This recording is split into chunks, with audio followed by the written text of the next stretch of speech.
Let's go to that Pine West representative. Ooh, what is this?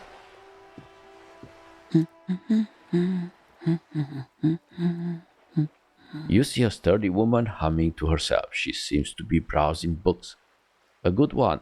Point at the book. Yes? Hello? She nods, her attention fully focused on reading. Who are you? Me? No one. I'm just a working class woman. If she's such a working class woman, why isn't she working?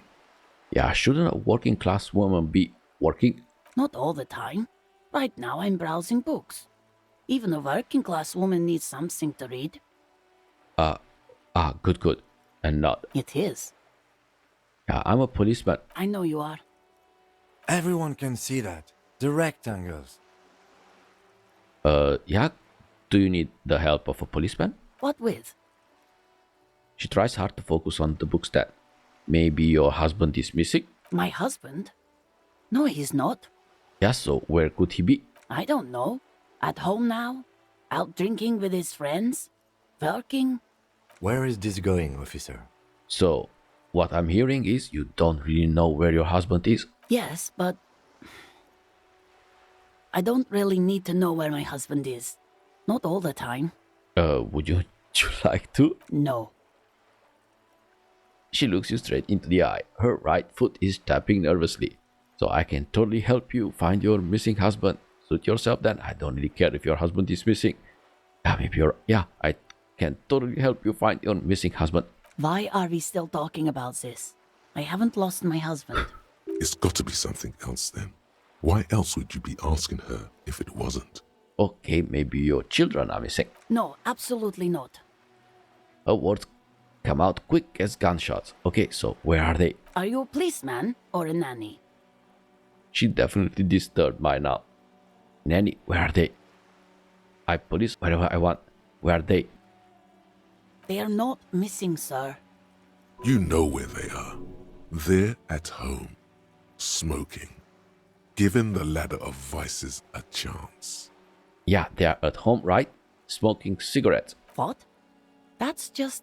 My daughters are perfectly fine. They're with their friends down in Shamrock. There's nothing to worry about. They're almost grown up now anyway. They're past the age they need me protecting them from everything now. I'm afraid the danger is now greater than ever. Tell me, how old are they? Maybe you're right. Maybe they aren't missing after all. Yeah, I'm afraid the danger is now greater than ever. Tell me, how old are they? My youngest girl, Jolie, is just shy of 16. Jenny, she is turning 18 next month. But we shouldn't even be talking about them. And can you describe me their appearance? Any features that stand out? Something to make identifying a little easier? Why do you need to know this? Haven't I repeatedly told you that they're not missing? That they're in Shamrock, safe and well, at some stupid party? It is for an investigation. I'm trying to be professional. You're right. Let's not talk about your daughters. Yeah, it's for the investigation. I'm trying to be professional. There is no investigation here. I can tell you that. She picks up a book and tries to concentrate. A flock of seabirds passes by. Okay, it must be asked then. What are you doing here? Why are you pursuing this? Is it a hunch? Maybe your cockatoo is missing. I don't mean to disrespect, sir, but you are being a bit of a cockatoo here. For what it's worth, I agree. But cockatoos can't be stopped when they get like this. It's better to indulge him at this point. Ma'am, I was asking about your cockatoo. Is it missing? I don't even have a cockatoo. And guess what? It's a trap. Never ever say what. Alright. Cockatoo not missing. I just wanted... Yeah. What? Even if I had, it wouldn't be missing. Okay, alright. Cockatoo not missing. I just wanted to make sure. Great. She turns her attention back to the bookstand. Just one more question. What did you mean by me being a cockatoo? Nothing. Go read up on them if you're so interested. There's a great book in the bookstore. Maybe you should. What if the cockatoo is your astral captain? Or your heraldic bird? Actually, that's exactly what I'm going to do. Thanks for the tip. Wonderful. The store is open. Yeah, find your heraldic bird. Yeah, what Browse books. Her hands move over the book covers. The tips of her fingers look rough, stained with yellow. It seems like she has spent a lot of time at work, smoking. Okay, that's all for the moment. I'll let you read. The woman before you nods and returns to her reading. Yeah, but I'm sure your husband is missing. Okay, let's talk with Annette. Hello, sir. How is the investigation going? Found any curses yet? Yeah, I found a way into the Doom commercial area. Oh, that's great. I hope exciting adventures lie ahead. And maybe you can help Mother become less afraid. Okay, who is that? Point to the woman browsing books. She's missing her husband, I'm pretty sure. Oh, that's Auntie Billy. She's nice if a bit distressed. She's around? No, sir. She's a working woman who comes to look at the books a lot. Why is she distressed? I think she is a bad husband. Not very nice or helpful. Ooh, okay. Is he around? Okay, let's talk about her husband. Yeah, maybe your husband is My missing. husband? No, he's not. Yeah, this little girl over there told me you have a bad husband. Excuse me? A bad husband? What do you mean? Not a nice and helpful sort. Do policemen just go around repeating what some kid off the street said? Those were her words, not mine. I'm merely asking. She isn't just some kind of kid off the street. She seems very mature for her age. Is she now? She tries her hands in the apron underneath her coat. Her eyes narrow. Annette's a sweet sprout, but she doesn't know anything about marriage. Why am I even talking about this? So you don't have a bad husband? No, I don't. I have a good husband. The kind and helpful sort. And he's not missing. Oh, are you sure? You're welcome.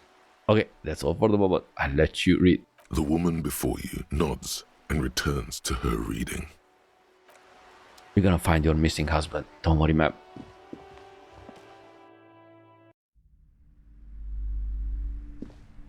You're alive and well. Don't keep me waiting now. What's in there? In that dark sarcophagus? The dark sarcophagus. And paused dramatically. Yes. How was it? Tell her how ghastly it was. You know it's what she wants to hear. It was a channel house of failed business enterprises leeching life energy from his bookstore. Honestly, a dump. Nothing to see there, just heaps of garbage. Someone should let the sunshine in. I'm in no position to give you personal opinion. Yeah, it was a channel house of failed business enterprises leeching life energy from this bookstore. I knew it. Oh, such horrors that have been thrust upon us. She shakes her head. But what else did you find? Did anything survive? No, of course not. Have you located the entity? You don't have anything of substance to tell her until you found that entity of hers. Actually, I'm looking for a book about cockatoos. A book about cockatoos?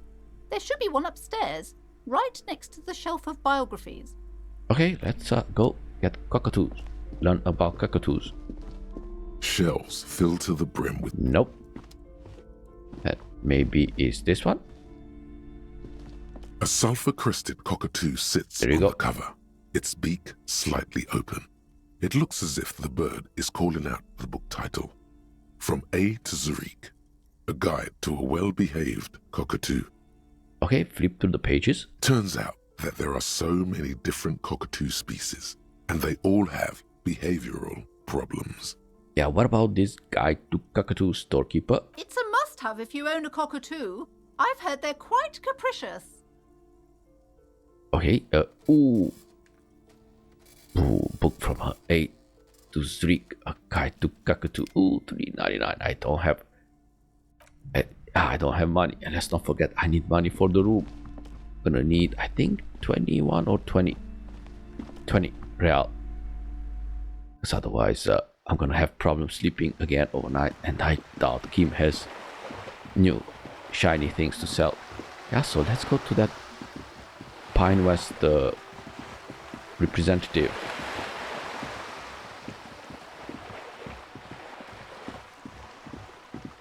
Oh, what is this? There is a girl up there. Did she spill the paint? Oh, yeah, no.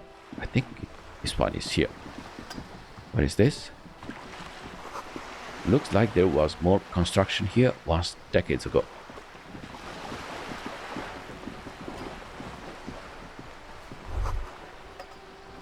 Ooh.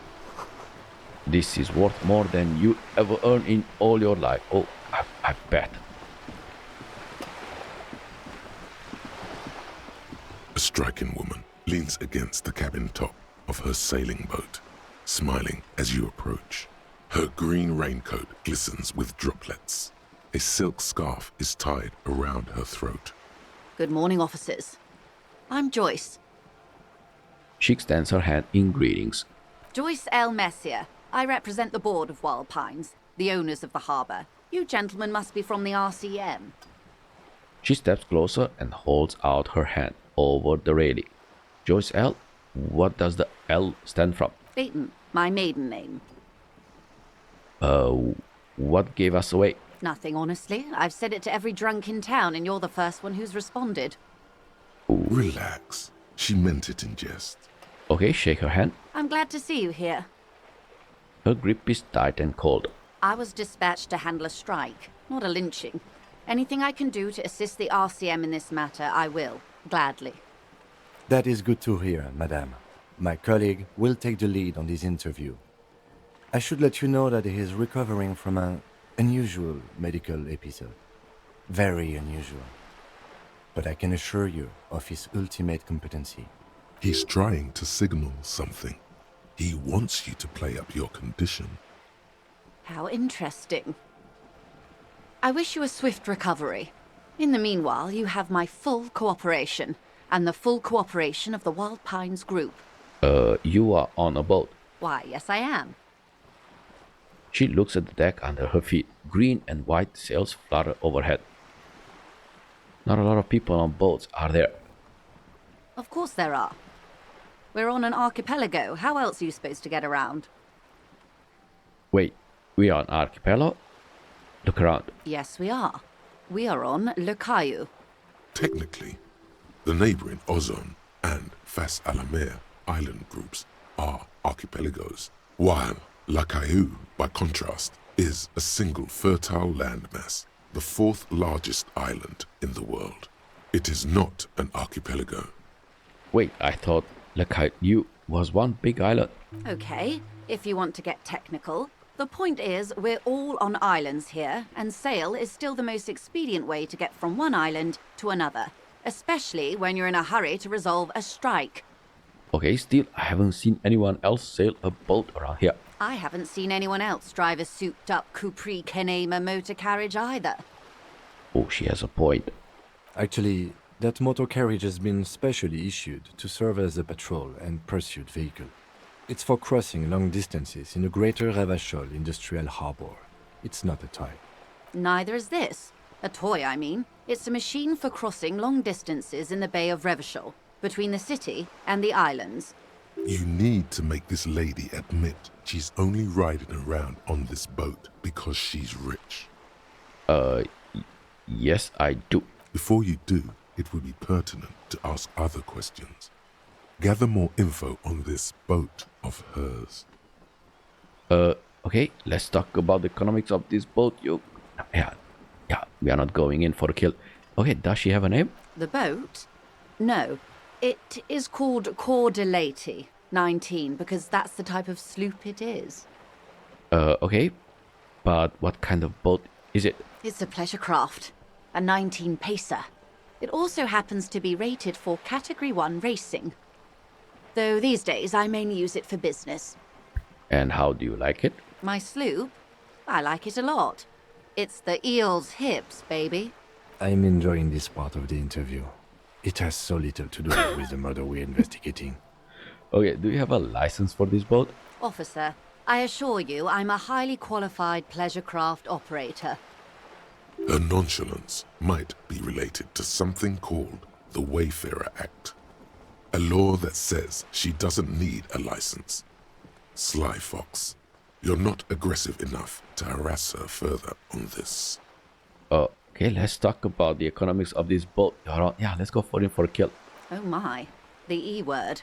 You mean to say that it's a symbol of conspicuous consumption? That I'm a member of the ruling class? Yes, exactly. Precisemondo. Class wartime, baby.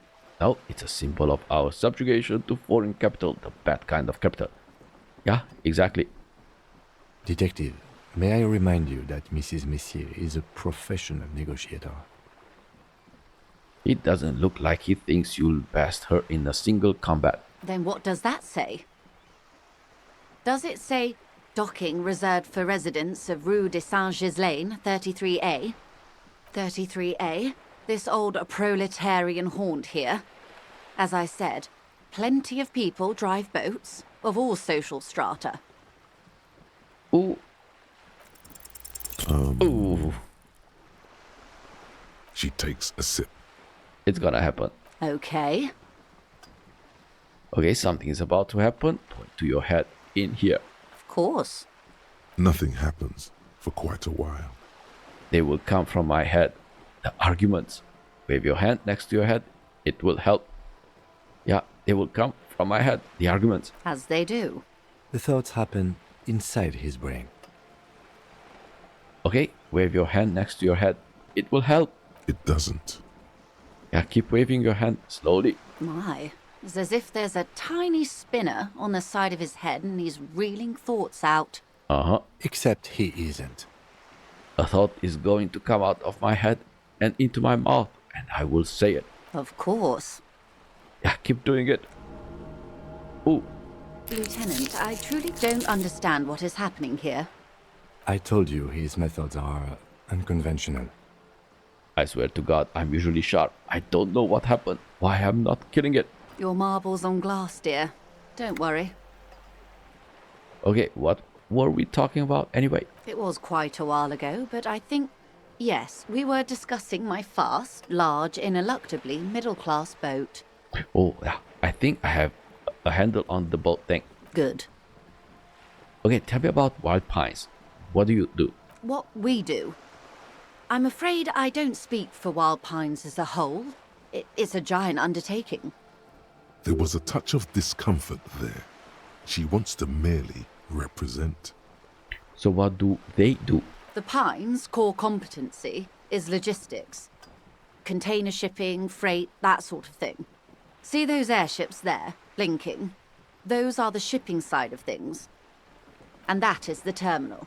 Another subdivision deals with energy, oil and gas exploration, offshore platforms. The Wild Pines Group is one of the original Revacholian Indo-tribes. Companies awarded royal monopolies by the king, the suzerain himself, centuries ago. The king is long gone, but several of the Indo-tribes remain. Yeah, who are the Indo-tribes? Saint-Baptiste, LUM, an unknown entity known as Brightest Star. You are in good company, it seems. Why, thank you. She does not register real meaning of the remark. How much money does Wild Pines have? I'm not at liberty to discuss the company balance sheet, but I can tell you that last year, the company booked more than 20 billion real in revenue. Ooh, wow. 20 billion is a large number, but the conglomerate employs 72,000 people. They all need to be paid. Then there are capital improvements, interest payments. A wave hits the slop, she grabs the mainstay for A balance. conglomerate the size of the Wild Pines is like a shark. If it stops moving, it will die. Then what becomes of those 72,000 families? It's a tremendous responsibility. Where does Wild Pines get all these billions? They started as an exploration and cargo fleet conducting trade between the Samaran and Insulindian Isolas 250 years ago, when pine ships explored the South Seminese and charted Lomantang on behalf of the suzerain. Centuries of care, deliberation, and madness have gone into this endeavor. Vessels pass through the great unrest to re-emerge with apricots in tow. The logic of the system is totalizing. It's taken everything from its employees to build it. It probably helps to start out with a royal monopoly. You know more than you let on. Certainly it helped, but most of the original Indo tribes have failed or been absorbed. To survive, Wild Pines had to grow and adapt. No suzerain did that. And what does such a huge system want with a place like this? Yeah, look around. You mean aside from being the terminal's legal owners? Mm-hmm. Who are responsible for moving 8% of the world's cargo? 8% of all cargo in the world? That's quite the endeavor indeed. There are no minor cogs in the system. Each terminal must be accounted for, lest the entire system break. Every hiccup in such a system means thousands lose their jobs, the world over. I'm here to assure that doesn't happen. Oh, we have a thought. What can you tell me about this strike? Everything. Right up to, but not including, trade secrets. Wait, what if I want to hear about trade secrets? First, you'd have to repeal the Emergencies Act of Trade in Aliments. That gives me the right to silence. It's quite the octopus. The octopus that straddles Revachon, the Emergencies Act, is the cornerstone of post-war Revachon, inseparable from the world it created. An octopus? I will slay it. Good luck is only kept in place by the vested interests of half the civilized world, including your own. What the ma'am means is that the Emergencies Act and the RCM both get their authority from the coalition government. You'd be shooting yourself in the foot, in other words. Okay, leave it alone. But I am derailing us.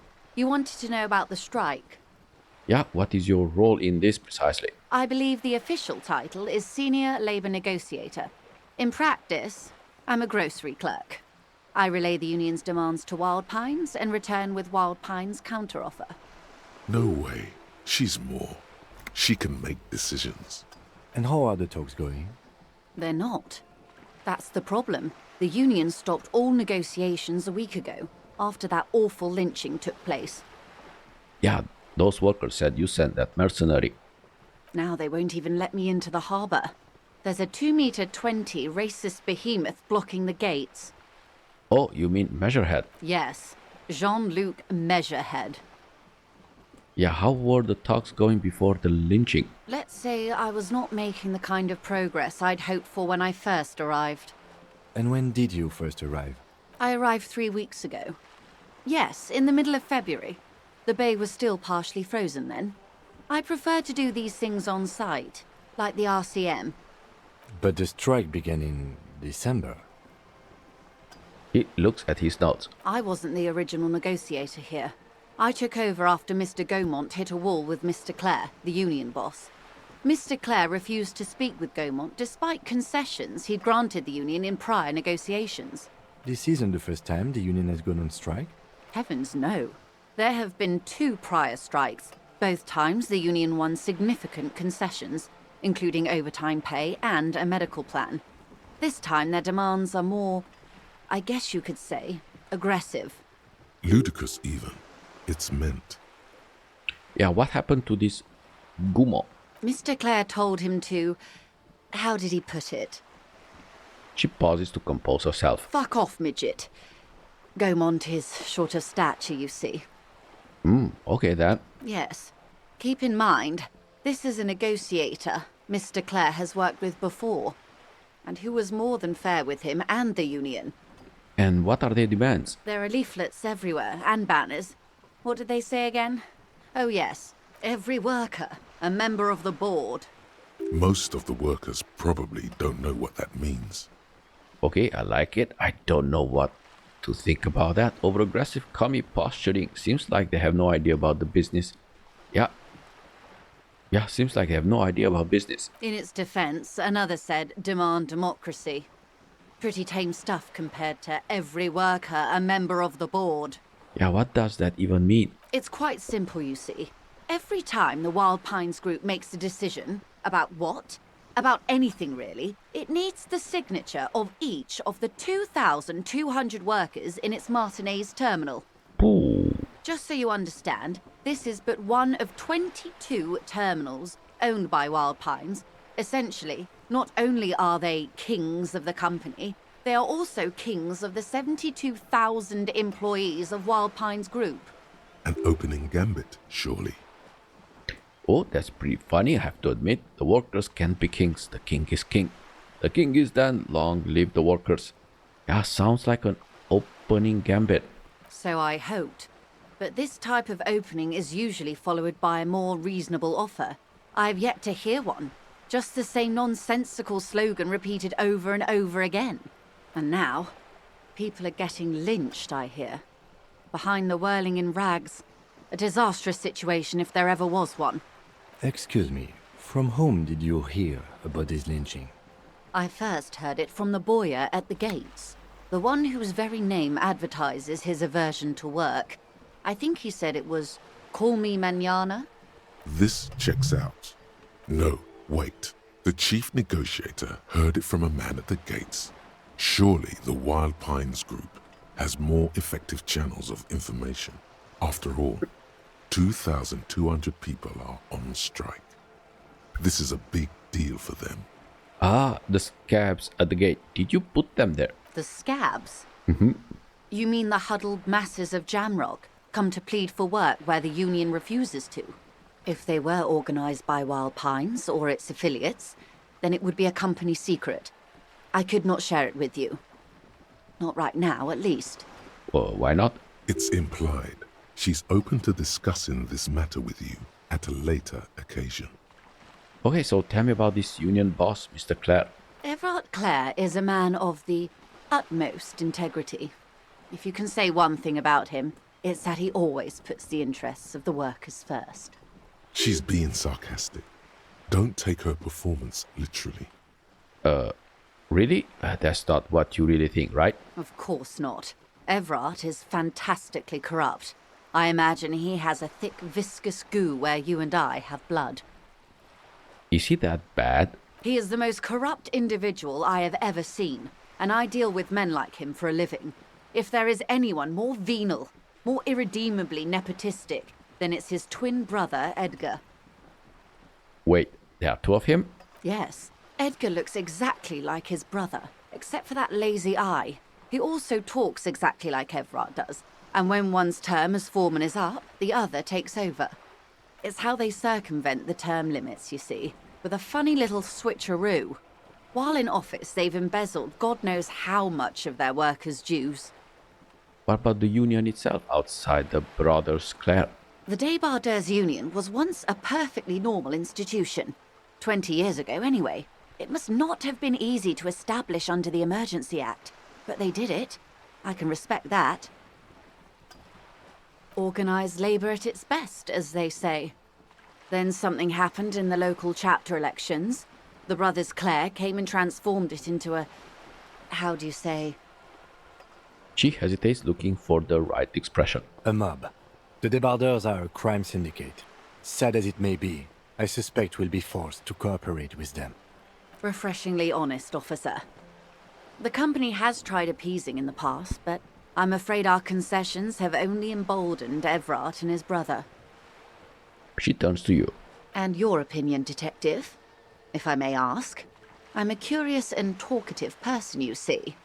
Would you say the Débardeurs Union is... An effective advocate for the rights of the local working man, a giant leech sucking the life out of Revachol, basically a socialist mob. I prefer not to have an opinion on these things.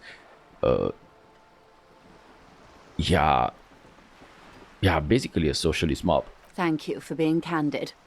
Sadly, Wild Pines have cooperated with what amounts to a crime syndicate for 2 decades. However much you feed the wolf always hungers. One more thing. You said something happened in the elections. I'm glad you asked. There was a woman, the previous forewoman of the union. She disappeared. Disappeared? Yes. On the last day of the local chapter elections, her daughter phoned in and said she wasn't running anymore. Or coming to work. Ever. End of story. Okay, that's eerie. Downright haunting, if you ask me. The Wild Pines suspected foul play, but what could they do? It was a union matter. The point of the presentation is, these kinds of things happen around the Clares. Watch out when you're dealing with him. Thank you for your concern, ma'am. We'll be just fine. That's all I need here. Let's change the topic. Of course. How else can I help? Yeah, what can you tell me about this lynching? Quite a few things, I'm afraid. She falls silent for a moment, contemplating something. the information I'm to share with you includes sensitive trade secrets. For the sake of my employer, I have to ask for your names and badge numbers. Oh, sure. Of course, ma'am. We should have introduced ourselves. I am Lieutenant Kitsuragi from Precinct 57. And this is my colleague from Precinct 41. I'm afraid he doesn't have his badge at the moment. I hope mine will suffice. How curious. Why is that, Detective? 'Twas stolen by some artist, surely. Best to pin the blame on them. Everyone knows you can't trust artists. Yeah, why should I blame it on an artist? Everyone knows you can't trust artists. They're nearly as bad as clowns. Okay, some artist type stole my badge. It was a mistake to trust them. You mean someone stole your badge? Her brow is slightly arched. They said it was from a performance. You know how artists are nowadays. I don't, in fact. I'm afraid what I need to tell you is wholly unrelated to art. I really need to discuss it, however, with the RCM, and I need your badge for that. Oh. Unbelievable, sire. Even the performance artists didn't work. Yeah, remember when my partner told you I'd recently suffered from an unusual medical episode? My lost badge is related to it. I see. So, are you saying you lost your badge during the course of this episode? Well, it's possible. After a night of heavy drinking, I lost all memory of my life and the world. Yeah, I could have eaten it for all I know. I don't remember anything. This world, city, nothing. Yes? Yeah, it's possible. After a night of heavy drinking, I lost all memory of my life and the world. Oh dear. I suppose this does explain some of the more curious turns in our conversation. She must have been suspecting something for a while now. No, really. As I said, ma'am, his technique may be very unconventional, but he is an officer of the RCM. Of course, I sympathize, but I'm afraid I simply can't share anything more until I've seen that badge. She's a professional negotiator. She should be open to some sort of mutually beneficial arrangement. Yeah, how do I negotiate my way out of this? Oh, it's a red check. Then I'll find it somehow. Let's talk about something else until I do. Of course. But before we do, officers, let me be perfectly clear. The situation is extremely volatile. The sooner we can speak about this lynching business, the better for all of us. Of course, Detective. Take care. Okay, let's see. Do I have a suggestion? I think it was suggestion. Ooh, suggestion -1. Okay, then we're gonna... Ooh. Hey. Psst. Yeah, look around. Psst. Hey, you. Who, me? Yes, you. Word on the street is you're ready to start building communism again. Again? Yes, you're ready to start building communism again. You've built it before. They've built it before. Hasn't really worked out yet. But neither has love. Should we just stop building love, too? Ooh, can't argue with that. So, what about all that communism you've promised to build? Word on the street is you've woken up from 1,000 years of slumber, promising to erect a version of communism many times greater than any attempted before. Is that true? How come there is word on the street? You keep saying things like, down with the bourgeoisie, eat the rich, sodomize the landowners, impale all people who have more than 25 real in their pockets, literally murder all human beings regardless of their political beliefs. That kind of stuff. Alright, that sounds... I haven't said anything like that. I've said some mighty left-wing things, but none of those. Oh yes, the mask of ambivalence. Don't deny it. You're about to rip it off and reveal the monstrous seven-eyed lamb of global communism that would devour and masticate mankind. Everyone can see that. So tell me, do you have any questions before we fire up the big communism builder? Or do we get right down to it?